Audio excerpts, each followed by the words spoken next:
19세기에 영국의 유명한 침례교 설교자인 찰스 스펄전이 믿음은 어떤 것보다 단순하다. 믿음은 어떤 것보다 단순하다라는 말을 했습니다. 저는 감히 믿음은 단순하지만 믿음이 우리의 역사하기 위해서는 풍부한 믿음을 가지고 있어야 한다라고 말하고 싶습니다. 하나님이 풍부하시듯이 믿음을 올바로 알고 단순하게 나아가는 것입니다. 그 모든 풍부한 믿음의 역할이 우리의 삶에 역사하면 단순하게 됩니다. 그것은 결과적인 단순함을 말합니다. 결과적인 단순함. 그 믿음은 나는 믿습니다. 그러나 라는 말의 단순함에 있지 않습니다. 우리는 올바른 믿음을 가지고 있어야 합니다. 오늘 말씀의 배경은 이렇습니다. 우리는 지금까지 사도행전에서 빌립보 서신서까지 살펴보았습니다. 그리스도인이 무엇이 필요한지를 알아봤습니다. 그리고 오늘이 빌립보 강해의 마지막 서신서입니다. 할렐루야. 빌립보 교회는 바울이 유럽에서 처음 복음을 전하며 세워진 교회입니다. 루디아의 회심, 귀신에 걸린 그 여종의 사건, 또 간수의 회심과 같은 놀라운 역사가 일어났습니다. 바울은 큰 핍박 가운데 이 교회에 복음을 심었습니다. 빌립보 교회는 단순히 바울을 후원한 교회가 아니라 복음 사역에 함께 참여한 동력자의 역할을 했습니다. 그들은 지속적으로 바울의 사역을 섬기며 물질적으로 후원을 했습니다. 당시 바울은 로마 감옥에 갇혀 있었고 경제적으로 매우 어려운 삶을 살았습니다. 당시의 감옥은 재수 스스로 생활을 책임져야 했기 때문에 외부의 도움이 없으면 살아갈 수 없었습니다. 그런 상황 속에서 빌립보 교회는 바울을 계속적으로 도왔고 바울은 그들의 헌신에 크게 기뻐하며 감사하게 됩니다. 바울은 그들의 헌신이 하나님께 드려진 향기로운 제물이라고 말합니다. 하나님을 기쁘시게 한다고 말씀하고 있습니다. 하나님의 나라를 위해서 드리는 헌신은 곧 그리스도의 일에 참여하는 자입니다. 그래서 바울은 19절에 이렇게 쓰였습니다. 이렇게 말합니다. 나의 하나님이 그리스도 예수 안에서 영광 가운데 그 풍성한 대로 너희 모든 쓸 것을 채우시리라. 아멘. 하나님께 드렸기 때문에 더 많은 축복을 받는 것입니다. 여러분들이 그 은혜를 받으시기를 축원합니다. 아멘. 더 나아가 바울이 기뻐한 것은 단지 물질적인 도움 때문만이 아닙니다. 그는 무엇보다 빌립보 교회가 복음 안에서 풍성한 열매를 맺기를 원했습니다. 이것이 오늘 본문의 배경입니다. 오늘은 삶의 일체의 비결이라는 주제로 그리스도의 삶의 비결을 누리기 위해서 어떻게 해야 하는지, 무엇을 해야 하는지, 무엇이 필요한지에 대해서 말씀을 증거하겠습니다. 그래서 오늘은 그리스도인으로서 삶의 비결을 배우려고 합니다. 세상에도 세상을 살아가는 비결에 대해서 많이 얘기를 하죠. 많은 연구도 있고 의견이 있습니다. 주로 이런 것입니다. 행복하게 사는 법, 불안 관리 능력, 성공 습관, 감정 관리 능력, 관계의 기술. 결과적으로 보면 세상에서 많은 연구와 리서치와 또 의견을 내놓은 결론은 자기 자신을 더 잘 관리하자, 자기 내면을 더 강화하자, 또 여러 기술을 가지고 흔들리지 않게 살아가자라는 내용입니다. 그러나 성경에서의 삶의 비결은 다른 데 있습니다. 그 삶의 일체의 비결에 대해서 사도 바울은 이렇게 말하고 있습니다. 11절에서 12절에 내가 궁핍함으로 말하는 것이 아니니라 어떠한 형편에든지 나는 자족하기를 배웠노니 나는 비천에 처할 줄도 알고 풍부에 처할 줄도 알아 모든 일 곧 배부름과 배고픔과 풍부와 궁핍에도 처할 줄 아는 일체의 비결을 배웠노라. 자, 여기에서 일체의 비결을 배웠다라는 표현은 영어로 I have learned the secret of facing any and every circumstance. 어떤 환경과 모든 조건에서 만족할 수 있는 비밀을 배웠다는 것입니다. 사도 바울은 무엇을 배웠을까요? 사도 바울은 어떤 비밀을 배웠을까요? 사도 바울은 예수님께 특별 과외를 받았습니다. 특별 과외. 비밀 수업을 받으셨습니다. 우리도 또한 하나님께 비밀 과외, 특별 과외를 받아야 합니다. 우리는 이 수업의 내용을 알아야 합니다. 그러기 위해서 우리가 고린도후서 12장으로 가야 됩니다. 고린도후서 12장에 이 12장에 중요한 구절이 나오죠. 여러분이 많이 아는 구절입니다. 예수님이 직접 사도 바울에게 말합니다. 내 은혜가 내게 족하도다. 이는 내 능력이 약한 데서 온전하여짐이라. For when I am weak, then I am strong. 사도 바울은 이렇게 말하게 된 것은 배경이 있습니다. 배경이. 다른 기독교인들이 사도라는 직분에 대해 의심과 시기를 하기 시작했습니다. 그들이 생각하기에 바울의 외모와 또 존재감이 약하고 또 말하는 말솜씨가 부족하고 경제적으로 초라하다라는 등등 바울을 깎아내리기 시작했습니다. 그래서 바울은 사도직에 대한 변론을 시작합니다. 어쩔 수 없이 자신이 사역한 것을 자랑하는 구절이 그것이 11장입니다. 그런데 그 자랑이 야 내가 이걸 자랑해. 내가 무엇도 했고 내가 너희를 도왔고 내가 아니었으면 너희는 지금 아무것도 아니야 라고 하지 않습니다. 사도 바울은 자랑은 세상이 보기에 아주 엉뚱한 것을 자랑합니다. 그것이 고린도후서 11장 23절에서 27절입니다. 이렇게 쓰였습니다. 그들이 그리스도의 일꾼이나 정신없는 말을 하거니와 나는 더욱 그러하다. 내가 수고를 넘치도록 하고 옥에 갇히기도 더 많이 하고 매도 수없이 맞고 여러 번 죽을 뻔하였으니 유대인들에게 40에서 하나 감한 매를 5번 맞았으며 3번 태창으로 맞고 1번 돌로 맞고 3번 파선하고 일주야를 깊은 바다에서 지냈으며 여러 번 여행하면서 강의 위험과 강도의 위험과 동족의 위험과 이방인의 위험과 시내의 위험과 광야의 위험과 바다의 위험과 거짓 형제 중의 위험을 당하고 또 수고하며 애쓰고 여러 번 자지 못하고 줄이며 목마르고 여러 번 굶고 춥고 헐벗었노라. 그리고 아주 창피하게 살기 위해서 광주리를 타고 주랭랑을 쳤다고 말합니다. 자신의 약함과 고난을 자랑하고 있습니다. 그것이 자랑이 된 이유가 그 연약함이 능력으로 바뀌기 때문입니다. 그 다음에 그는 또한 주님의 환상과 계시를 보게 됩니다.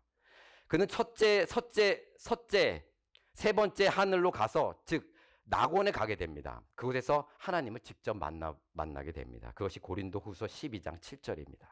이렇게 쓰였습니다. 여러 계시를 받은 것이 지극히 크므로 너무 자만하지 않게 하시려고 내 육체의 가시 곧 사탄의 사자를 주셨으니 이는 나를 쳐서 너무 자만하지 않게 하려 하심이라. 자, 여기에서 사탄의 사자라고 표현한 가시는 사도 바울의 육신의 질병 또는 지속적인 복음의 핍박, 내적 괴로움, 또 영적 고통으로 보고 있습니다. 사탄의 사자, 사탄의 메신저로 표현한 것은 그것이 자신에게 악한 것처럼 자신을 계속적으로 낮추고 있기 때문입니다. 그것으로 인해 육신과 마음이 힘들고 부족한 상태입니다. 그런데 그 다음이 중요합니다. 그것으로 인해 사도 바울은 하나님의 은혜를 깨닫게 됩니다. 그 은혜는 자신의 연약함으로 인해 그 자신의 부족함으로 인해 그리스도의 능력이 머물게 됩니다. 그것이 고린도후서 12장 9절에서 10절입니다. 나에게 이르시기를 내 은혜가 내게 족하도다. 풍족하다라는 뜻입니다. 이는 내 능력이 약한 데서 온전하여짐이라 하신지라. 그러므로 도리어 크게 기뻐함으로 나의 여러 약한 것들에 대하여 자랑하리니 이는 그리스도의 능력이 내게 머물게 하려 함이라. 그러므로 내가 그리스도를 위하여 약한 것들과 능욕과 궁핍과 박해와 곤고를 기뻐하노니 이는 내가 약한 그때에 강함이라. 아멘. 사도 바울이 깨달은 삶의 일체의 비결은 자신이 강해지는 것이 아니라 자신의 연약함으로 인해서, 자신의 부족함으로 인해서 그리스도의 능력이 머물게 된 것입니다. 그리고 바로 그때 비로소 자신이 참으로 강하다라는 것을 깨닫게 됩니다. 여기에서 첫 번째 그리스도인이 삶의 일체의 비결을 누리는 것은 자신의 연약한 것으로 그 하나님을 의지하고 신뢰해야 합니다. 자신의 연약한 것으로 하나님을 의지하고 신뢰해야 합니다. 우리는 자신이 강하다라고 생각한다면 어느 누구도 신뢰하지 않습니다. 우리는 모든 풍족한 거, 모든 능력, 평안함, 모든 건강, 지식, 돈, 물질이 있다면 하나님보다 자신을 의지하게 됩니다. 하나님을 우리는 의지하지 않습니다. 그렇죠. 그렇잖아요. 우리가 쉽게. 우리는 아주 그렇습니다. 우리가 가지고 있는 것을 더욱더 의지하게 됩니다. 그런데 그것에 반대에 부족한 것, 연약한 것, 그 많은 문제들, 불편함, 그것이 하나님과 함께 된다면 그것은 더 큰 축복을 갖게 됩니다. 어떻게 보면 부족한 것, 연약한 것, 문제들이 하나님과 함께 다가가는 역할을 한다면 우리에게 더 큰 유익이 있다는 것입니다. 여러분 조개 좋아하십니까? 조개. 조개 맛있죠? 저 조개 좋아합니다. 조개나 따개비가 바위에 붙어 있는 모습을 보신 적이 있습니까? 이들은 그 파도가 강해지거나 또 조류가 거세게 칠 때 더욱 강하게 바위에 붙어 있는다고 합니다. 자신의 감각으로 어떤 위험이 있다는 것을 감지하면 자신을 보호하기 위해서 붙어 있는 그 근육이 더 강해진다고 합니다. 우리의 연약함을 알아야 합니다. 우리는 의존을 해야 하는 존재입니다. 그래서 살기 위해서 그리스도에게 강력하게 착 달라붙어야 합니다. 그 연약을 함을 통해서 하나님의 능력이 임하게 됩니다. 그것이 사도 바울이 가진 비결입니다. 사역을 하면서 깨달은 것은 자신의 연약함과 부족한 것을 통해서 더욱 하나님께 더욱 붙어 있는다는 것을 깨달았습니다. 그곳에서 하나님의 능력이 임한 것입니다. 그런데 여기에서 중요한 조건이 있습니다. 중요한 조건. 그리스도를 위하여 해야 합니다. 그리스도를 위하여 해야 한다. 고린도후서 12장 10절에 그러므로 내가 그리스도를 위하여 약한 것들과 능력과 궁핍과 박해와 권고를 기뻐하노니 이는 내가 약한 그때의 강함이라. 여러분의 연약함과 부족함이 그리스도를 위하여라는 것과 연결이 되지 않으면 연약함과 부족함에 대한 위로만으로 끝납니다. 그러나 그리스도를 위하여 하나님의 영광을 위하여 우리의 삶이 맞추어지면 거기에 연결이 되면 연약함과 부족함을 통해서 하나님의 능력이 그 삶에 임하게 되는 것입니다. 거기에 회복과 치유가 있게 됩니다. 여기서 두 번째, 그리스도인이 삶의 일체의 비결을 누리기 위해서 자신의 삶을 위해서 사는 것이 아니라 그리스도를 위해서 살아야 한다는 것입니다. 자신의 삶을 그리스도를 위하여 살아야 합니다. 자신의 연약함과 부족함에도 불구하고 자신의 삶이 그리스도를 위해서 살겠다는 방향을 가지고 있다면, 그 방향성이 우리한테 있다면 하나님의 능력이 채워지고 하나님의 수준과 기대와 또 그분의 능력이 임하게 됩니다. 하나님의 크기로 역사하신다는 것입니다. 여기서 우리가 놓치지 말아야 합니다. 우리가 하나님이 계신데, 하나님을 믿고 있는데 우리에게 아무런 삶의 변화와 기적이 없는 것은 그리스도를 위해서 우리가 살고 있지 않기 때문입니다. 자신을 위해서 우리가 살아가고 있기 때문입니다. 이것은 참으로 중요합니다. 여기에 많은 그리스도인이 놓치고 있습니다. 하나님을 위해서 살아가겠다는 방향이 없으니 하나님과 함께하지 않습니다. 우리가 하나님을 위해서 내 인생을 걸겠다, 나는 주님을 위해서 살겠다라는 삶을 산다면 하나님의 능력이 그 삶에 임하게 되며 그 능력 가운데 있게 됩니다. 두 가지를 동시에 가지고 있어야 합니다. 자신의 연약함과 부족함을 통해서 그 하나님을 의지하고 신뢰해야 하며 자신의 삶을 위해서 사는 것이 아니라 그리스도를 위해서 살아갈 때 거기에서 연약함과 부족함을 채워지는 하나님의 능력이 있게 되는 것입니다. 세상은 자신의 단점을 감추고 약함을 채우고 또 부족함을 보강하고 또 많은 것을 능력을 갖기를 원합니다. 그러나 그리스도는 그렇지 않습니다. 그리스도는 그렇지 않습니다. 그리스도는 그 연약함과 부족함을 자랑합니다. 이렇게 해야 하는 것은 그것이 의존, 의지, 그리고 신뢰하는 마음으로 가기 때문입니다. 이것은 믿음과 연관이 있습니다. 본문으로 돌아가겠습니다. 본문에 빌립보서 4장 13절에 내게 능력 주시는 자 안에서 내가 모든 것을 할 수 있느니라. 이 말씀은 단순히 무엇이든 할 수 있다라는 긍정의 선언이 아닙니다. 이건 긍정의 선언이 아닙니다. 이 말씀은 철저한 의존과 신뢰의 고백입니다. 철저한 의존과 신뢰의 고백. 그런데 여기서 반드시 먼저 있어야 하는 것이 있습니다. 먼저 있어야 하는 거. 뭘까요? 아는 것입니다. 아는 것. 사람은 모르는 대상을 신뢰하지 않습니다. 모르는 사람을 우리는 신뢰하지 않습니다. 누군가를 의존하고 신뢰한다는 것은 그 대상을 알고 깊이 알고 있다는 것이 전제로 있습니다. 단순히 이름만 아는 것이 아니라 남에게 들은 것이 아닙니다.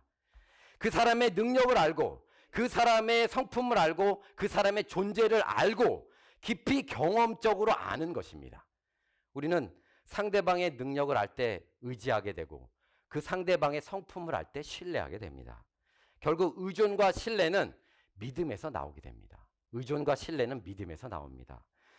먼저 의존을 생각해 보면 의존은 디펜던스입니다. 독립적인 상태가 아닙니다. 자주적인 상태도 아닙니다.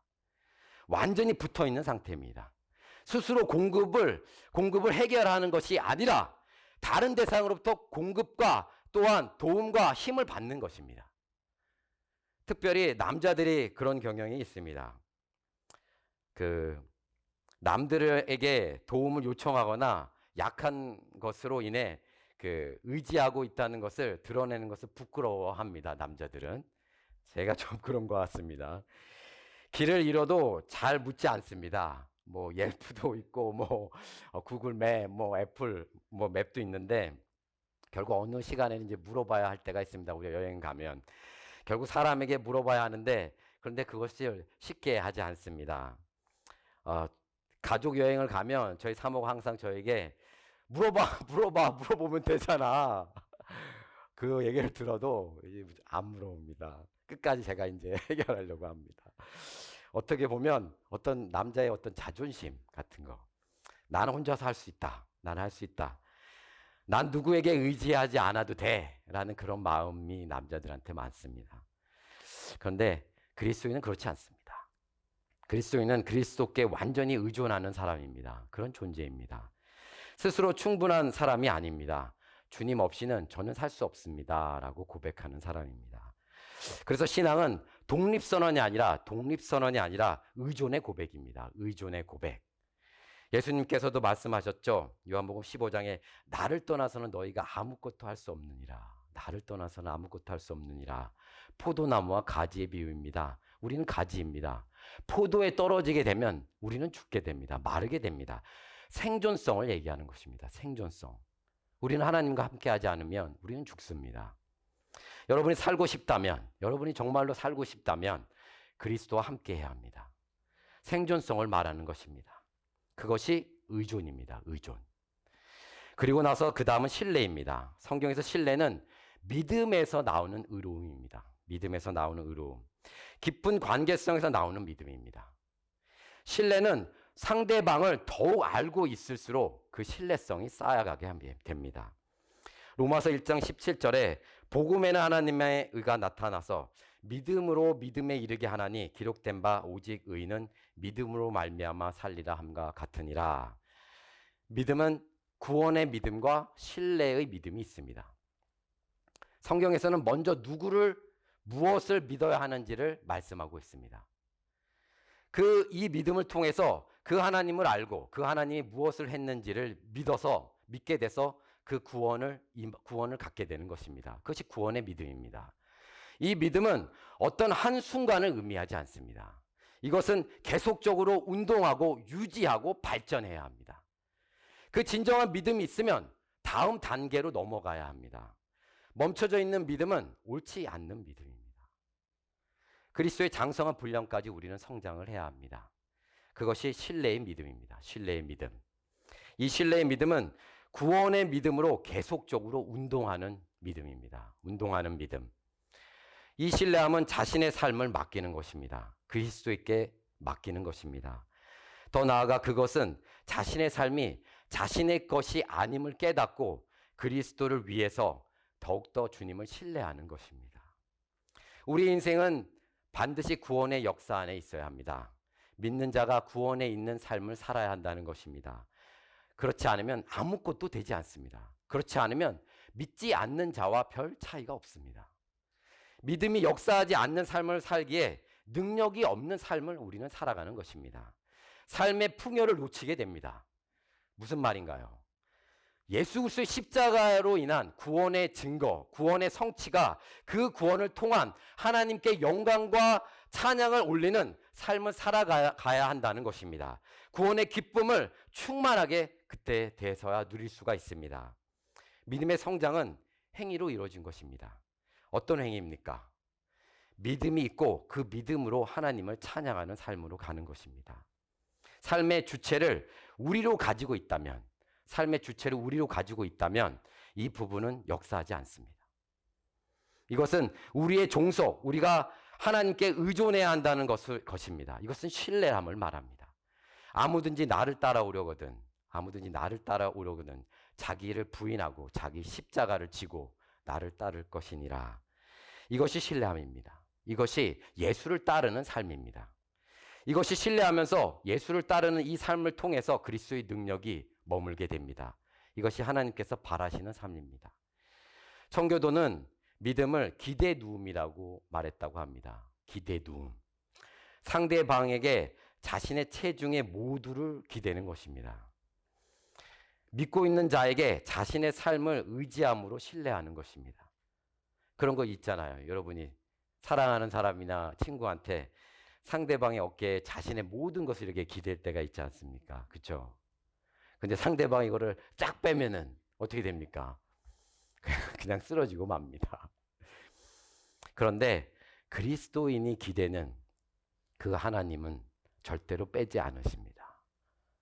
그렇지 않으십니다. 우리가 다른 데 기대면 기댔지. 하나님은 절대로 우리를 포기하지 않으시며 힘들다고 또 빼지 않으십니다. 그분이 언제나 그의 능력과 성품으로 우리를 도우시며 우리의 피난처가 되심을 알아야 합니다. 그 믿음에서 우리는 그 하나님을 신뢰함으로 더 나아가는 믿음을 가져야 합니다. 저에게는 둘째 딸이 있습니다. 제가 이제 가끔 이제 사진을 보면서 이게 이렇게 랜덤으로 나오면 제가 보는데 그 사진이 뭐냐면 그 첫 번째 학교에 가는 사진이었습니다. 엘리먼트리 스쿨에. 그 사진이 제가 이제 잊혀지지 않습니다. 그 이미지가. 그 표정이 어떠냐면 꾸만이 이렇게 이제 그 교실 앞에 밖에서 이제 라인업을 하고 이렇게 서 있습니다. 이렇게 하고. 저에게는 그 모습이 너무 안쓰러운 것입니다. 아직까지 그 기억이 납니다. 같이 옆에 있었으면 좋은데 그럴 수도 없고, 그렇다고 저를 쳐다보지도 않습니다. 아마 쳐다보면은 아마 울 것 같은 생각이 들어서 그런지 쳐다보지도 않습니다.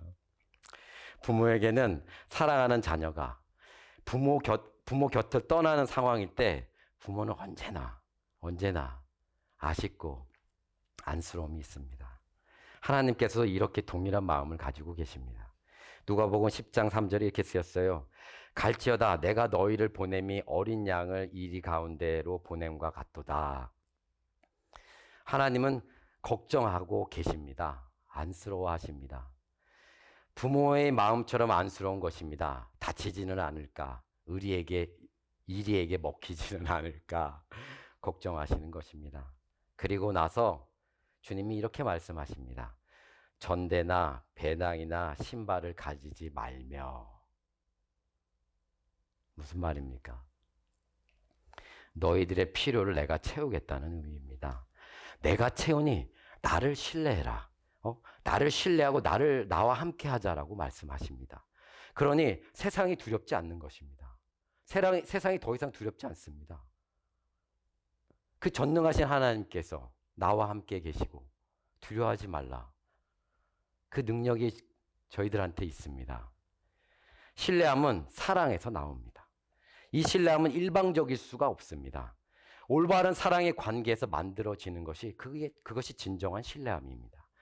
하나님께 신뢰함은 사랑의 관계에서 보호하심 아래에서 만들어지는 것입니다. 어떤 능력과 힘으로 인해 신뢰하는 것뿐만 아니라 그 사랑을 신뢰하는 것입니다. 이것이 더욱 강력한 것입니다. 여러분이 하나님이 누구신지를 더욱 알아가면 알아갈수록 그 하나님을 신뢰하게 될 것입니다. 그러기 위해서는 더 알아가기 위해서 그 하나님을 만나야 합니다. 자주 만나야 합니다. 그러므로 하나님을 만나기 위해서 토요일 날 아침에 예배에 나오십시오. 아멘. 아멘 안 하시네요. 아멘. 그것이 능력 주시는 자 안에 있다는 표현입니다. 하나님과 함께 해야 됩니다. 하나님과 자주 함께 해야 합니다. 뭐 만나야지. 주님과 함께 있어야라고 해야지 하나님의 능력이 임할 거 아닙니까? 그것이 신뢰하는 사람의 삶의 모습입니다. 신뢰하는 분에게 가까이 가야 합니다. 말씀 안에 있어야 하며 기도 안에 있어야 하며 그리스도 안에 있어야 합니다. 어떠한 상황에도 그래야 우리는 만족하고 자족할 수 있으며 하나님의 능력 가운데 있게 됩니다. 그것이 마지막으로 그리스도인이 내 삶의 비결을 누리기 위해서 모든 근원, 소스 대신 예수 그리스도 안에 거해야 합니다. 모든 근원, 소스 대신은 예수님께 거해야 합니다. 자, 소스는 근원, 출처를 말합니다. 무언가 흘러나오는 시작점입니다. 시작점. 반면에 리소스는 무엇입니까? 네가 앞에 붙어서 다시 반복을 의미합니다. 리소스는 그 근원으로부터 다시 공급을 받는 것입니다. 리소스는 소스에서 공급을 받는 것입니다. 세상 사람들은 세상의 일을 하기 위해서 언제나 리소스를 찾으러 갑니다. 능력을 갖기 위함입니다. 이 세상은 강한 것을 자랑하기를 원합니다. 그래야 살아남고 성공한다고 믿습니다. 그래서 세상 사람들은 언제나 리소스를 찾으려고 아주 열심히 살아갑니다. 얻고 또 찾고. 그런데 근원이 없으면, 소스가 없으면 리소스가 없는 것입니다. 소스가 떨어지면 리소스로 가야 돼. 소스가 떨어지면 리소스도 없는 것입니다. 더 이상 다시 공급이 없는 것입니다. 그런데 우리는 언제나 리소스를 갖기 위해서 열심히 달려갑니다. 여기에 우리의 신앙이 리소스 중심의 삶이 되면 안 됩니다. 어찌 보면 우리가 그래서 이렇게 바쁘게 살아가고 있는지 모르겠습니다. 더욱 정신없이 살아갑니다. 근원이고 출처가 되고 시작점이 되는 소스를 찾아야 하는데 언제나 자신에게 필요한 리소스를 찾으러 다니느라고 바쁜 것입니다. 더 급한 것입니다. 하루의 시작이 그것으로 바쁜 것입니다. 하나님께 기도할 시간이 없고 하나님의 말씀을 볼 시간이 없습니다. 그러나 여기에서 놓치면 안 됩니다. 우리는 반드시 근원, 출처, 시작점으로 가야 합니다. 그것을 언제나 구하며 연결되어서 공급을 받아야 합니다. 그것은 예수 그리스도입니다. 내게 능력 주시는 자 안에서 내가 모든 것을 할 수 있느니라. 그분 안에서 시작을 해야 합니다. 우리는. 아멘. 돈이 필요하다고, 돈 없다고 돈 벌려 가는 것이 아니라 그 하나님께로 가서 하나님의 능력을 받고 나아가서 돈을 벌려고 열심히 살아야 합니다. 내게 능력 주시는 자 안에서 내가 모든 것을 할 수 있느니라. 하나님을 철저히 의지하고 신뢰함으로 연약함을 통해서 하나님의 능력이 있는 삶을 살아야 합니다. 사도 바울이 배운 비결이 바로 이것입니다. 약한 것을 자랑하는 것입니다. 그 약한 것, 부족한 것을 통해서 하나님을 더욱더 붙들게 됩니다. 그 약한 것에 기죽지 않고 그 약한 것을 통해서 하나님을 더욱 의지하는 것입니다. 여러분들이 하나님의 그 능력 가운데 있기를 원하신다면 더욱더 하나님을 의지하는 삶을 통해서 하나님의 축복을 누리시는 여러분들이 되기를 축원합니다. 아멘.